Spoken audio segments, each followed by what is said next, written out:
이재명 대표의 두 번째 검찰 조사가 어젯밤 종료됐죠. 추가 조사를 두고 검찰과 이 대표 간의 기싸움이 이어지고 있는데요. 여야 또한 이재명 대표의 검찰 출석 이후 공방이 격화하고 있습니다. 본격화하는 이재명 대표의 사법 리스크, 또 나경원 전 의원의 불출마 선언 이후 당권 경쟁이 더욱 본격화하고 있는 국민의힘 소식까지 두 분과 함께 알아봅니다. 배종호 세한대 교수, 배종찬 인사이트K 연구소장 함께합니다. 안녕하십니까? 네, 안녕하십니까? 네. 자, 이재명 대표의 두 번째 검찰 조사 어제 12시간 넘게 진행된 걸로 지금 알려지고 있는데 어제 조사가 끝나자마자 이 대표가 나와서 윤석열 검사 독재 정권의 검찰답게 수사가 아닌 정치를 하고 있었다 이런 말을 했고요. 여기에 또 검찰은 불쾌감을 나타내면서 추가 소환에 응하라 이렇게 밝히기도 했는데 양측의 이런 대립 상황 어떻게 보고 계신지 먼저 배 교수님. 일단 제1야당 대표가 검찰의 포털라인에 선 것은 우리 헌정사상 처음 있는 일이거든요. 그것도 한 번이 아니고 두 번. 굉장히 있어서는 안 될 그런 이제 비극적인 사건이 벌어지고 있는데 여기에 대해서 이제 이재명 대표 같은 경우는 검찰의 조작 수사다, 정적 제거 수사다라고 이렇게 강력하게 반발을 하고 있어요. 저는 이제 개인적으로 과연 이재명 대표가 대선에서 24만 표 차로 패배하지 않고 24만 표 차로 이겼다면은 검찰의 포털라인에 섰을까라는 이제 그런 궁금증도 들고 그리고 또 만약에 이재명 대표가 대선에서 이겼다면 유동규, 남욱 두 사람의 진술이 바뀌었을까라는 이제 그런 생각도 좀 해봅니다. 역시 이제 중요한 것은 이제 검찰은 앞으로 기소를 할 것이고 그리고 이제 사법부의 판단이 어떻게 내려지느냐가 굉장히 중요한 것 같은데요. 그 전에 검찰은 계속해서 수사하고 또 구속영장 청구하고 또 이제 기소를 할 것으로 보여지거든요.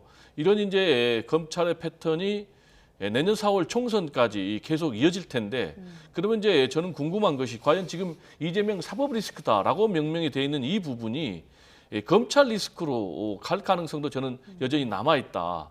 그래서 우리 국민들이 지금 이재명 대표에 대한 검찰의 전방위적인 수사를 지켜보고 있는데 앞으로 어떻게 판단하느냐가 굉장히 중요하고 우리 국민들의 이런 판단은 내년 4월 총선의 결과로 나타날 것이다. 이렇게 전망이 됩니다. 네, 배 소장님께서도요. 저는 뭐 사실 자체가 중요하겠죠. 그러니까 다수당의 야당의 대표가 검찰 포털라인에 서고 안 서고가 중요한 게 아니라 혐의가 있으면 수사를 받아야죠. 그것은 대선에 이기고 지고의 문제가 아니겠죠. 만약에 대선에 이겨서 현직 대통령이라도 혐의가 의혹이 검찰 수사를 받아야 된다면 수사를 받아야죠. 그것의 성역이 있을 수가 있는 거예요. 근데 중요한 것은 이것이 이제 이 검찰 수사가 정치적인 보복이고 야당의 탄압인지 아니면은 정말 나오고 있는 불거진 의혹에 대해서 그것을 해명해야 되는 자리인지는 명백한 겁니다. 그러니까 사법 리스크라는 것은 사법 리스크를 해소하면 되는 겁니다. 하지만 이것에 대해서 사법적 대응이 아니라 정치적인 대응을 한다면 그것은 끝을 알 수가 없는 것이거든요. 그러니까 핵심은 그겁니다. 결국은 진영 간 대결 구도 속에서 중도층이나 MZ세대, 중간지대에 있는 유권자층이 국민들이 납득할 수 있는 검찰도 그런 행동을 해야 될 테고 또 이재명 대표도 그것에 준하는 아주 정교한 또 절제된 행동을 하면 되는 것이거든요. 이것을 정치적으로 몰고 갈 이유는 없는 것이겠죠. 그런 만큼 저는 중요한 것이 이 사법수사를 통해서 결과적으로는 마지막에 최종 결정은 누가 내리는 겁니까? 검찰이 내리는 겁니까? 이재명 대표가 내리는 겁니까? 재판부가 내리는 겁니다. 재판에 따른 결과에 누구든 승복을 해야 될 것이고요. 그것에 뭐 역풍, 후폭풍 이런 걸 따질 일은 아니겠죠. 준엄하게 우리는 사법부가 존재하는 법치국가니까 그 법과 원칙에 의한 평가를 또 수사를 받아야 되는 것이겠죠. 예, 이재명 대표 어제 오전 10시 30분에 검찰에 출석을 해서 12시간 반 정도 조사를 마치고 나와서 아주 강력하게 검찰을 비판했습니다. 직접 들어보시겠습니다. 굳이 추가 소환을 하기 위해서 시간을 끌고 했던 질문 또 하고 제시한 자료 또 제시하고 질문을 지연하는 이런 행위야말로 국가 권력을 사유화하는 아주 잘못된 행동이라는 생각이 듭니다. 예, 이 대표 발언을 들어보시면은 지난번에 성남FC 건과 관련해서 소환됐을 때보다 오히려 더 강한 발언을 내놓은 것 같은데 이 조사 방식을 두고서도 마찰이 있어요. 이재명 대표는 33페이지에 달하는 서면 진술서로 가름하겠다 이런 답변을 했다고 전해졌는데 검찰은 그것과 관계없이 긴 시간 또 질문을 했다고 전해지고 있어요. 민주당과 이 마찰을 빚고 있는 부분인데 이 부분을 어떻게 보십니까? 일단 뭐 검찰과 이재명 대표 양측 간에 뭐 물러설 수 없는 이제 그런 싸움을 벌이고 있기 때문에 택일부터 굉장히 신경전을 벌였지 않습니까? 당초 이제 검찰은 27일과 30일 양일 중에 하나를 골라라고 했더니 그날은 내가 일해야 되니까 28일. 그러니까 이제 토요일 날 검찰에 출석한 것 아니겠습니까? 이때부터 이제 기싸움을 벌여왔고 지금 이제 두 번째는 조사 횟수가 또 쟁점이 되고 있어요. 검찰은 애초부터 하루에는 소환 조사가 좀 부족하다. 그래서 이틀 해야 된다라고 얘기를 했거든요. 여기에 대해서 지금 이재명 대표 같은 경우는 나는 이틀은 못 받겠다. 하루면 충분하다라고 얘기를 했는데 검찰이 소환 조사하기 전부터 미리 이틀이 필요하다라고 못을 박은 것은 제가 볼 때 이제 불필요한 어떤 이제 논쟁의 빌미를 준 것이 아닌가 이렇게 생각이 되고 지금 이제 검찰 같은 경우는 100쪽이 넘는 그런 이제 질문서를 준비했다는 것 아니겠습니까? 그리고 이재명 대표 같은 경우는 이제 33쪽의 답변서를 준비를 했고 저는 그렇다면은 애초에 한 100쪽이 넘는 그런 질문서가 있었다면 미리 그 질문서를 이재명 대표에게 주고 이재명 대표에게 또 서면으로 답변을 받고 부족한 부분은 하루에 조사하는 것이 맞지 않나 이렇게 생각을 합니다. 일단 이번 조사에서도 뭐 12시간 반 조사를 받았으니까 작은 조사는 아니고 지금 이제 민주당에서는 이재명 대표 죽이기 수사다라고 이제 이렇게 본인들이 선입견을 갖고 있기 때문에 이런 것도 자꾸 이제 피해 의식에서 볼 수밖에 없어요. 지금 이제 검찰 조사를 받고 와서 민주당에서 주장하는 것이 보니까 역시 계속 물었던 질문을 또 반복해서 물어보더라. 뭐 일부 문서를 낭독하기도 하고 결국 이건 계속 시간 끌게 해가지고 한 번 더 부르기 위한 것 아니냐. 한 번 더 부르기 위한 것은 한 번 더 불러서 포털라인에 세우면은 이재명 대표를 범죄자로 더 몰아가기 위한 그런 부분이 하나 있고 만약에 거부한다면은 봐라 이재명 대표가 계속해서 방탄을 해오더니 이제는 또 조사도 본인이 멋대로 한 차례를 줄인다라는 어떤 뭐 특권을 요구한다라고 또 몰아세울 수도 있고 또 더 나아가서는 이제 앞으로 결국 이제 신병을 확보하기 위해서 구속영장을 청구를 하거든요. 그런 부분의 명분 쌓기가 아닌가 이렇게 좀 민주당이 보고 있기 때문에 이 부분은 좀 가능하면 제가 볼 때는 불필요한 논쟁을 줄일 필요가 있다 이런 생각이 좀 듭니다. 네, 안 그래도 민주당이 오늘 저녁에 비공개 회의를 열어서 검찰의 2차 소환에 응할지 말지 이제 논의를 했는데 그 결과가 좀 뒤늦게 나왔더라고요. 네. 응하지 않는 게 좋겠다라는 쪽으로 가닥이 잡힌 것 같은데 이 결과 어떻게 보십니까? 이것도 이제 여론에 영향을 주겠죠. 예. 그리고 또 이재명 대표가 28일 검찰 소환에 응하기 전부터 왜 이렇게 뭐 두 차례 정도 이야기가 나오느냐. 그것은 이해를 못하겠다. 그것은 이 검찰 수사에 대해서 더불어민주당도 그렇고 이재명 대표도 그렇고 순순히 그 검찰 수사에 응하지 않는다는 정치적 메시지를 분명히 하는 것이겠죠. 그것은 뭐냐면 이 사법적인 대응에 대해서 철두철미하게 대응을 하는 방식도 있겠지만 또 한편으로는 이재명 대표 입장에서 또 더불어민주당의 상황에서는 정치적 대응도 필요하겠죠. 그러니까 검찰이 오라면 오라는 대로 답하면 답하는 대로 그렇게 답하지는 않을 겁니다, 분명히. 그리고 진실 여부는 어느 쪽이 사실인지 여부는 아직 가려지지 않은 것이고 검찰이 또 수사를 해서 기소를 한다고 하더라도 그것은 최종적인 결과는 또 재판에 의해서 나오는 것일 겁니다. 근데 중요한 것은 한번 우리가 생각을 해보면 판단을 해보면 어느 피해자가 됐든 참고인이 됐든 검찰 수사를 10시간 정도 받고 나서 아유 오늘 수사를 너무 잘 받아서 몸이 가뿐한데요. 그렇게 말할 사람이 누가 있겠습니까? 저는 이 검찰 기관에 들어가게 되면 사법기관에 수사기관에 들어가면 일단 몸이 움츠러들죠. 더군다나 더불어민주당 이재명 대표와 관련된 수사니까 검찰로서도 얼마나 긴장할 수밖에 없는 일입니다. 그렇다면 질문지를 200쪽의 분량 달할 정도로 준비를 했다. 그만큼 이 대장동 의혹과 혐의와 위례지구와 관련된 사안이 가볍지가 않다라는 거예요. 그러면 그걸 미리 질문을 다 노출해서 서면 답변을 해올 준비해올 그것을 검찰에서 미리 요청을 한다. 일반인들 그렇게 수사하나요? 일반인들 검찰에 가면 그렇게 조사받나요? 그렇게 받지 않아요. 그러니까 어떤 상황에서 어떤 질문에 어떤 답변 태도를 가지고 있는지도 굉장히 중요한 검찰의 수사의 내용이 될 수 있거든요. 게다가 30여 쪽에 달하는 서면 진술서를 준비했다는 것은 이미 답할 내용을 정해놓아 버린 겁니다.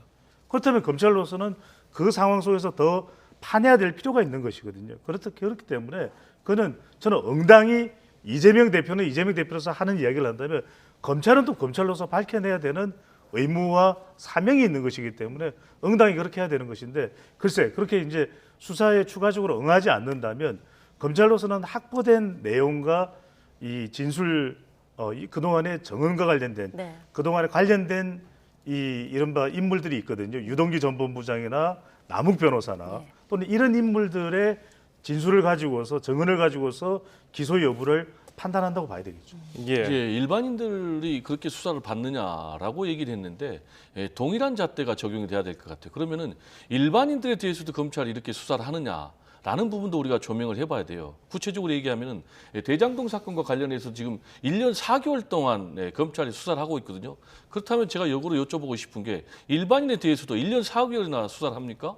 그리고 또 이재명 대표에 대해서는 지금 무려 200차례가 훨씬 넘는 압수수색을 했거든요. 그러면 일반인에 대해서도 200차례 넘게 압수수색 합니까? 이런 부분을 얘기 안 할 수가 없고요. 그리고 이미 이제 성남 FC 후원군과 관련해서는 무혐의가 경찰에서 사실상 내려가지고 불송치했는데 이걸 지금 3년 동안이나 수사를 했는데 다시 이걸 재수사해가지고 기소하는 쪽으로 지금 방향을 잡고 있는데 일반인이랑 과연 이런 부분이 있었을까요? 그렇다면은 저는 여기서 이재명 대표에게만 일반인답게 수사를 받으라라고 요구하는 것은 형평의 원리에 맞지 않기 때문에 그런 논리를 적용하려면 검찰도 일반인과 똑같은 그런 검찰 수사를 행태를 보여야 된다라는 얘기를 좀 드리고 싶습니다. 예. 그래서 이건 잠깐 말씀을 드려야 될 것 같아요.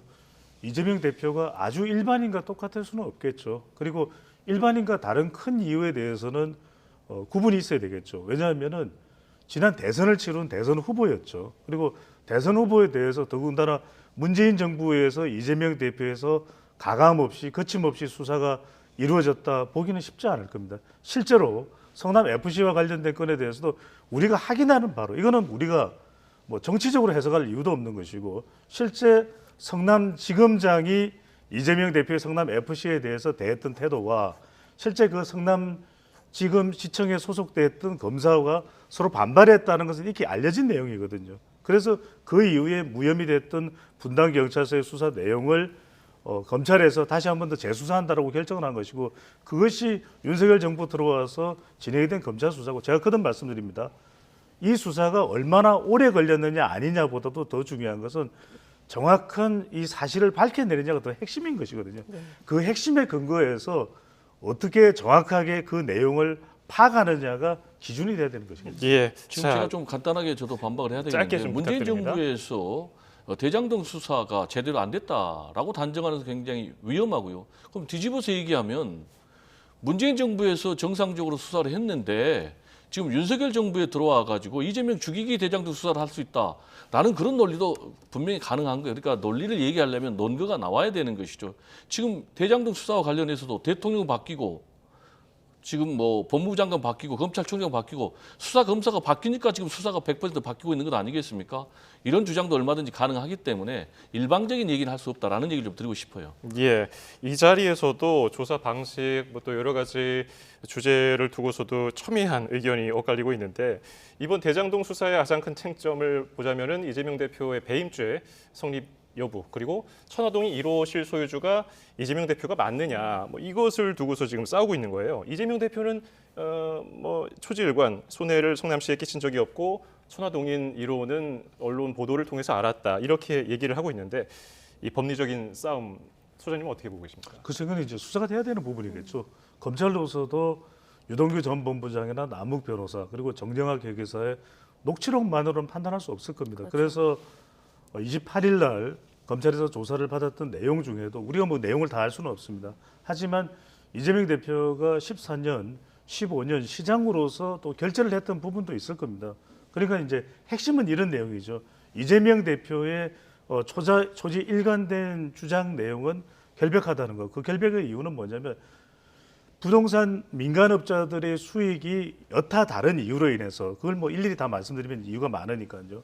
그걸로 인해서 천문학적인 그런 이익이 환수되지 못하고 민간업자들의 차지가 된 것에 대해서는 유감스럽지만 그럼에도 불구하고 기존의 이 지방자치단체에서의 행정을 본다면 최대한의 이익을 환수하기 위한 노력을 했고 그것은 성남시장으로서의 거둔 성과였다라는 것이고 지금 검찰에서 조명하고 있는 것은 위례지구와 대장동만 보면 미리 사전에 그런 부분이 충분히 의도적으로 협의가 돼서 그 민간업자로부터 얻는 이익의 일부분을 이재명 대표 측, 이재명 대표까지 포함되는 거죠.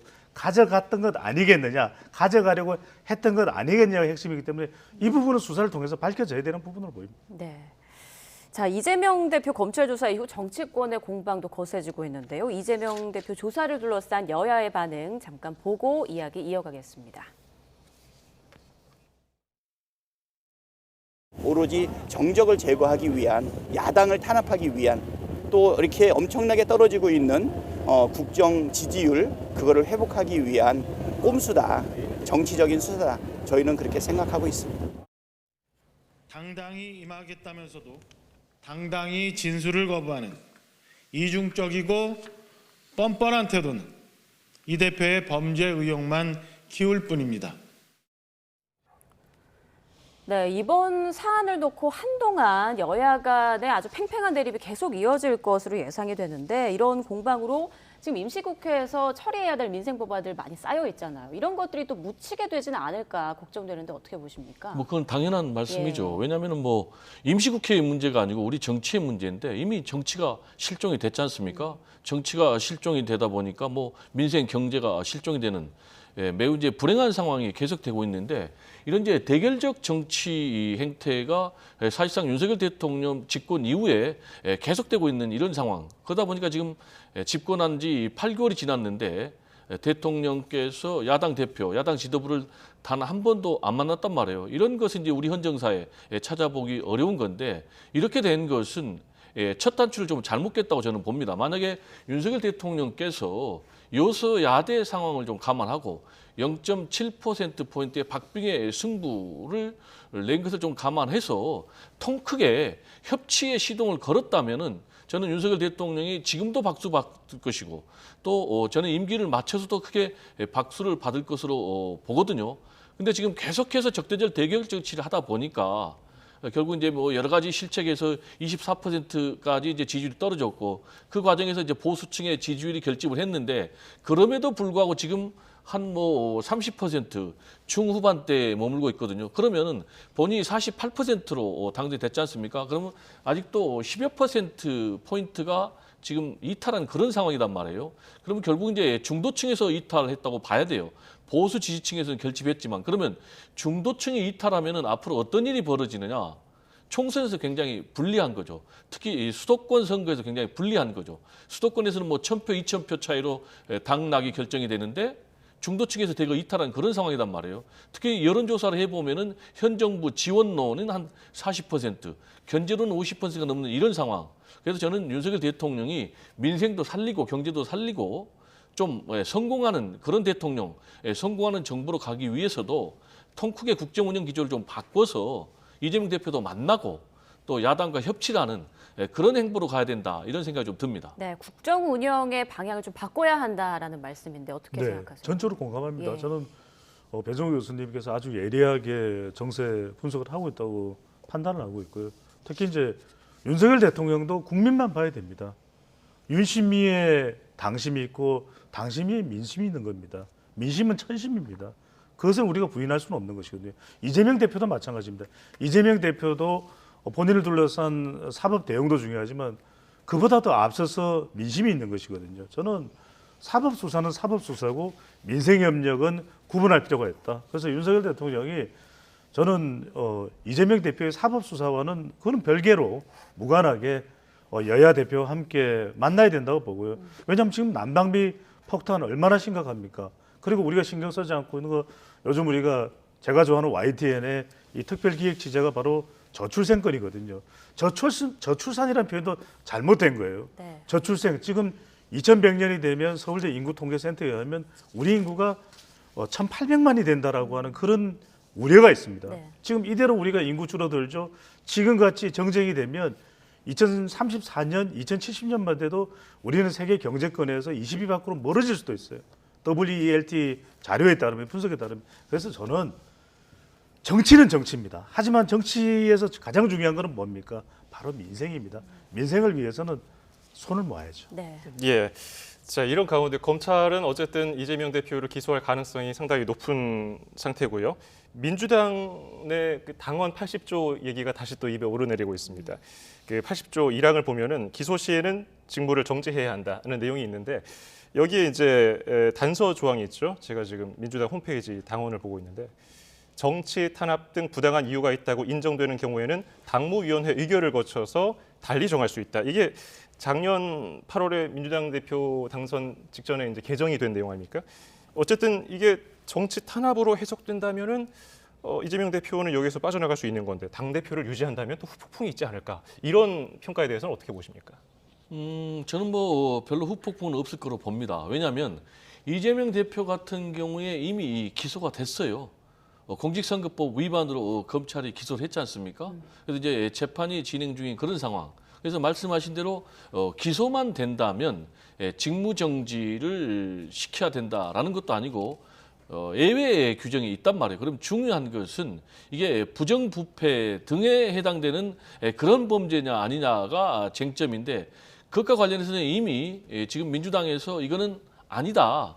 야당 제거 또는 뭐 정적 제거, 야당 탄압 그런 수사다라고 이제 규정을 했기 때문에 저는 이제 앞으로 검찰이 기소를 한다면은 이것과 관련해서 당무위원회를 열겠죠. 그래가지고 아니다.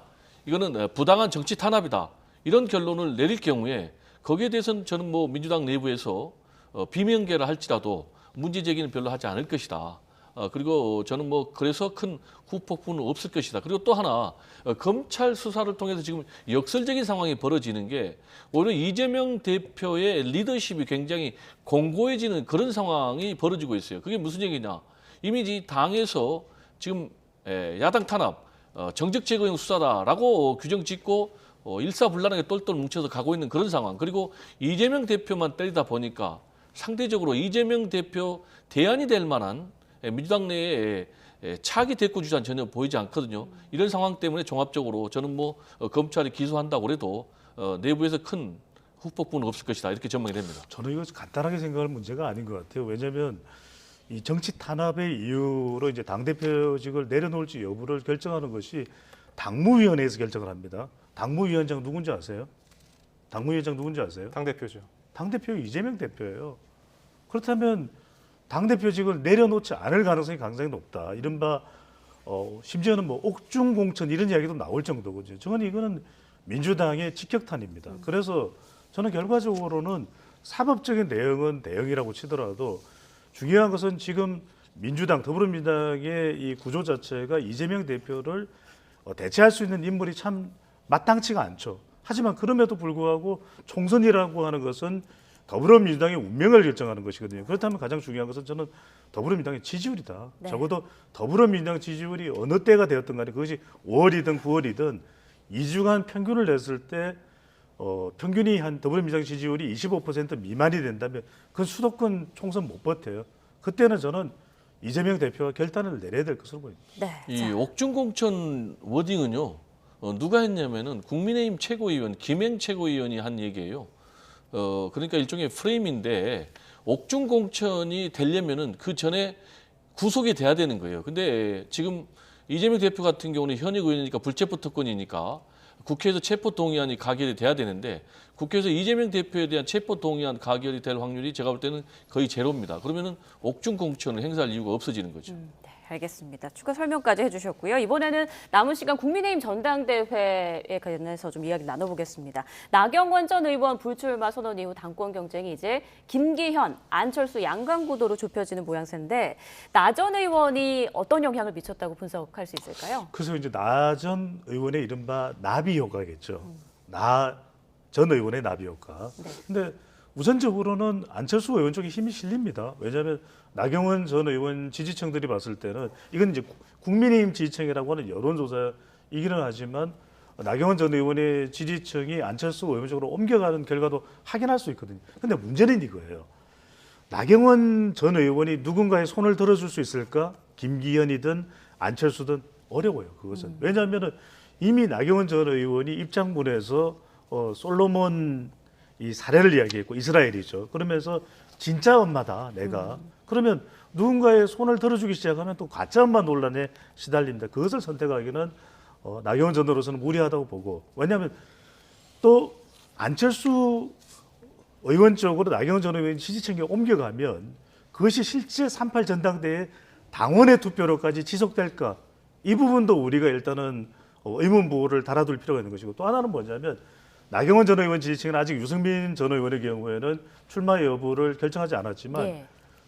두 지지층, 나 전 의원, 유 전 의원 지지층이 올 때 자칫 잘못하면 안철수 의원으로 그 지지층을 받았을 때는 마치 비윤, 반윤 성격이 될 수 있거든요. 네. 그래서 안 의원이 그것을 받기도 안 받기도 상당히 힘든 그런 딜레마의 상황이 있는 거죠. 예, 김기현, 안철수 양강 후보 신경전도 아주 거세지고 있습니다. 최근에 김기현 의원의 수도권 출정식에 수천 명 규모가 참석한 것을 두고도 공방을 했다고 하는데요. 화면 함께 보시겠습니다.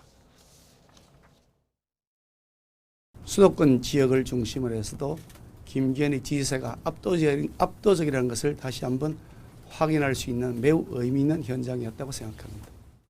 무조건 사람들만 많이 모아놓고 행사를 한다고 해서 그게 당대표 이번 전당대회 취지에 맞는 것인지 거기에 대한 의문을 제기한 겁니다. 예, 김기현 의원의 대규모 출정식, 윤상현 의원도 이게 줄 세우기 아니냐 뭐 이렇게 얘기를 하면서 비판을 했는데 새 과시인가요? 아니면은 당 지지세라고 봐야 할까요? 새 과시를 넘어선 대세몰이라고 봐야 되겠죠. 예. 지금 이제 김기현 후보 입장에서는 1차에서 승부의 쐐기를 받겠다라는 이제 그런 뜻으로 보여지고요. 지금 이제 김기현 후보의 행보를 보면은 사실상 친윤 단일 후보라고 봐야 되겠어요. 권성동 의원 같은 경우도 출마 쪽으로 가닥을 잡았다가 초기에 중도 포기했고 결국은 또 대통령 비서실장까지 나서가지고 지금 나경원 전 의원을 주저앉지 않습니까? 그리고 또 유승민 전 의원 같은 경우 사실상 배제한 거라고 봐야 돼요. 왜냐하면 당원들 100% 투표 이 얘기는 지금 유승민을 나오지 마라라는 얘기인데 이런 상황에서도 불구하고 지금 안철수와 김기현 두 사람이 양자 대결 구도를 보면은 거의 박빙의 싸움이 계속되고 있거든요. 예. 그렇다면 이제 남은 것은 친윤 단일 후보로서 대세몰이를 해서 확실하게 변수를 없애겠다라는 그런 차원에서 저는 지금 수도권에서 지금 8,000명이나 모여서 세과시를 한 거라고 보는데 이 수도권에서 8,000명 세과시한 이유는 뭐겠습니까? 지금 안철수 후보 측에서 계속 수도권 대표론을 얘기를 하고 있는 거예요. 그러다 보니까 수도권이 좀 취약하니까 아니다. 수도권에서 내가 이렇게 대세가 강하다라는 것을 보여주기 위한 것인데 여기에 더 나아가서 지금 윤석열 대통령까지도 사실상 적극적으로 선거운동을 하고 있는 것으로 보여요. 김건희 여사까지 여성 의원들 만나가지고 계속 식사 정치를 하고 있는데 저는 이제 염려되는 것이 이러다 보니까 지금 구태 선거다, 체육관 선거다 말이 나오고 있는데 축제의 장이 되어야 될 국민의힘 전당대회가 혹시 전당대회가 끝난 이후에도 깊은 어떤 후유증을 남기지 않을까. 그래서 지금 박지원 전 국정원장 같은 경우는 앞으로 분당 사태를 지을 것이다 라고까지 지금 예고를 하고 있는 상황인데 저는 상당히 앞으로 전당대회가 끝나도 네. 그 후폭풍이 만만치 않을 것이다. 이렇게 좀 우려가 됩니다. 네, 지지율 조사를 좀 보면요. 오차범위 내이긴 합니다만 김기현 의원의 뒤를 안철수 의원이 좀 쫓고 있는 그런 네. 모습이 보이거든요. 어떻게 분석하고 계세요? 양강구도죠. 네. 김기현, 안철수, 김기현 양강구도인데 중요한 건 결국 이제 우리가 볼 수 있는 자료는 국민의힘 지지층이기 때문에 당원입니다. 네. 그럼 당원은 더 강한 국민의힘 지지층으로 봐야 되겠죠. 성향상. 그렇다면 결국 더 강한 국민의힘 지지층은 어떤 성격일까? 물론 보수성도 가지고 있지만 윤석열 대통령 적극 지지층일 가능성이 상당히 높습니다. 그렇다면 김장 연대가 됐든 앞서 이제 배종교 교수님 말씀하셨던 윤심을 얻고 있다고 인식되고 있는 김기현 의원은 대세몰이를 하겠죠. 예. 그리고 이 당원들이 더 적극적으로 투표를 많이 하기를 원할 겁니다. 결국 공은 안철수 의원 쪽에 가 있다고 봐야 되겠죠. 안철수 의원이 얼마만큼 불출마를 선언한 나경원 전 의원이나 또는 김기현 의원 쪽으로 또 힘이 쏠린다면 결국 윤석열 대통령과 가까운 정치인들, 이른바 윤심 또 친윤 정치인들이 또 당권까지 얻는 거 아니냐. 그렇게 가서는 곤란하다라고 하는 이른바 직전 전당대회에 30만 명이 아니라 80만 명으로 이미 늘어난 이 당원의 성격의 변화, 당원 구성의 성격의 변화. 그러니까 물론 영남이 여전히 많겠지만 수도권 당원, 그리고 50대, 60대, 70대 이상이 많겠지만 또 20대, 30대, 40대가 이준석 전 대표의 동료를 통해서 당원 개입했던 이들을 실제 당원 투표하게끔 만들게끔, 또 안철수 지지를 하게끔 만들게끔 얼마만이나 파괴력을 발휘할 수 있을지. 사실은 이게 안철수 의원, 쫓아가는 안철수 의원의 결속력, 결집력이 얼마나 강력하게 한 달여 동안 발휘되느냐에 모든 것이 달렸다고 해도 과언은 아니겠죠. 예. 어쨌든 지금 김기현, 안철수 두 후보 앞서 여론조사 보여드린 것도 그렇지만은 그 오차범위 내에서 아주 치열한 경쟁을 하고 있는데, 그러다 보니까 나경원 전 의원이 과연 어느 쪽에 손을 잡아줄 것인가? 이것에도 굉장한 관심 아닙니까? 어떻게 전망하세요? 일단 뭐 나경원 전 의원 같은 경우는 이 전당대회 과정에서 자신의 역할을 하지 않겠다라고 얘기를 했는데, 사실상 나경원 사태를 거치면서 지금 나경원 전 의원의 정치적 미래가 굉장히 불확실해졌어요.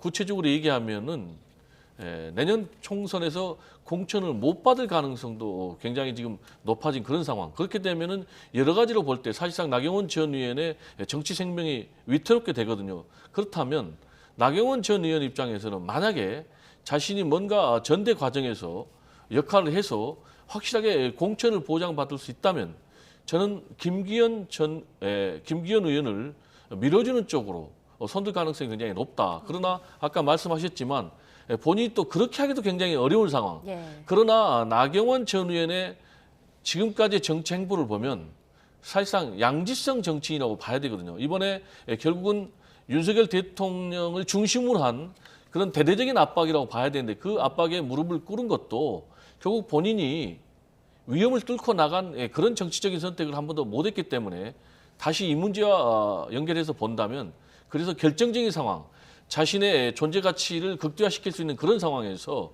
저는 김기현 의원을 밀어줄 가능성, 그런 선택할 가능성이 상당히 높지 않나, 이렇게 조심스럽게 전망해 봅니다. 다른 의견이신 것 저는 같은데요. 어느 쪽 손도 들어주지 않을 것 같고 우리 지금 방송 들어오기 직전에 몇몇 보도가 됐는데 네. 나경원 전 의원도 그런 연락과 질문을 받겠죠. 취재를 아마도 우리 YTN인 것 같은데 어느 쪽도 힘을 실어주지 않을 생각이다. 앞으로 윤석열 정부에 어떤 도움을 줄지 좀 더 고민하고 숙고하겠다. 이런 뭐 답변을 했다고 그래요. 그것이 저는 나경원 전 의원이 이번 전당대회에 할 수 있는 뭐 최선의 답변 아닌가. 어느 쪽 손도 잡지 않는, 저는 손가락도 터치 안 할 것 같아요. 자, 그러면 유승민 전 의원이 지금 출마를 할지 말지 고심하고 있다고 하는데 그 예. 부분은 어떻게 전망하세요? 저는 출마 안 할 것 같아요. 왜냐하면은 결과적으로는 출마의 타이밍을 좀 놓쳐버렸다. 지난해 연말 선언을 하고 그 돌풍을 몰고 갔더라면 유승민 전 의원에게 상당한 또 지지층이 당원들 사이에서도 결집될 수 있는 기반이 있었을 텐데, 지금은 이미 지지율상 국민의힘 지지층 내에서도 상당히 위축돼 있고 가라앉아 있는 상태거든요. 예. 이 불씨를 다시 지피기는 쉽지 않을 거예요. 명분과 조직인데 명분도 조직도 쉽게 되살리기 어렵기 때문에 저는 출마 선택을 하지 않을 것으로 예측을 합니다. 같은 생각이신가요? 저는 하지 않을 것이 아니라 못할 것으로 봅니다. 약간 다르네요. 뉘앙스가. 왜냐하면 승산이 전혀 없다. 예. 지금 8%대로 추락을 했거든요. 두 번째는 실익이 없다. 그게 무슨 얘기냐면 나가서 본인이 이번에 또 떨어질 거란 말이에요. 그러면은 계속해서 지는 정치인이 된단 말이에요. 그리고 만에 하나 1차 선거에서 김기현 후보가 당선이 돼버린다면 결국은 안철수 후보의 표를 깎아먹는 그런 일을 하기 때문에 본인 입장에서는 종합적으로 출마를 하지 못할 것이다. 이렇게 예상이 됩니다. 예, 알겠습니다. 오늘 여기까지 듣도록 하겠습니다. 정치권 소식 배정호 세한대 교수, 배종찬 인사이트K 연구소장이었습니다. 두 분 고맙습니다. 네, 감사합니다. 감사합니다. 감사합니다.